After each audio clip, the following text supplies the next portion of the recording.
एक बार मैं श्री गुरु दरबार गई थी, पर किसी कारणवश मुझे प्रवेश नहीं करने दिया गया। मैं बिना किसी शिकायत के गुरु दरबार पर ही खड़ी हो गई, इंतज़ार करने लगी। इंतज़ार करते करते धीरे से वहीं पर बैठ गई और पूजनीय श्री गुरुदेव के दर्शन की प्रतीक्षा करने लगी। प्रतीक्षा करते करते मेरी आँख लग गई। तभी मुझे ऐसा अनुभव हुआ मानो किसी ने बड़े स्नेह से प्यार भरे हाथों को मेरे सर पर रखा और अत्यंत मधुर वाणी में कहा हो, उठो पुत्री। झट से मेरी आंखें खुल गई। सामने देखा कि पूजनीय श्री गुरुदेव यज्ञ स्थल की ओर पधार रहे हैं।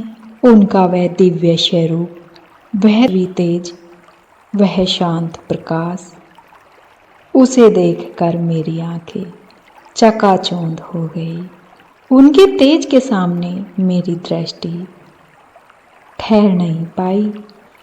अपने कंपित हाथों से मैंने अपने कैमरे को उठाया, गुरु चरणों में नमन किया और उस अलौकिक क्षण को कैमरे में कैद करने का प्रयास किया। कई बार प्रयास करने के बाद मुझे उनकी उस दिव्य रूप का कुछ चित्र मिले हैं। तभी मन में यह भाव जागा, ऐसे ऋषि मुनियों का तेज सामान्य नहीं होता। ये तो साक्षात श्री धर्म गुरुदेव भगवान की ही प्रतिमा का स्वरूप है। श्री तपोधनी भगवान का ही तपो का तेज है, जो ताप, त्याग और करुणा से ही जन्म लेता है। श्री गुरुदेव भगवान स्वयं एक भजन कहते हैं, मेरे मालिक के दरबार में सब लोगों का खाता, मेरे मालिक के दरबार में सब लोगों का खाता, जो नर जैसा कर्म करे वैसा ही फल पाता।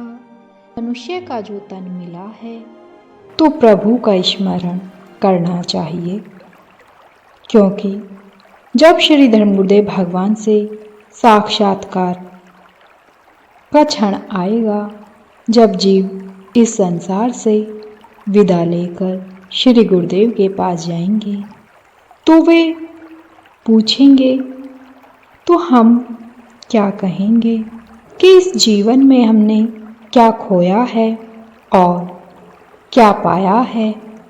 हम सभी को मनुष्य तन मिला है, तो हमें उन शुभ कर्मों को करना चाहिए जिससे कि हमारे सद्गुरु प्रसन्न होते हैं। श्री गुरु चरणों में शत शत नमन।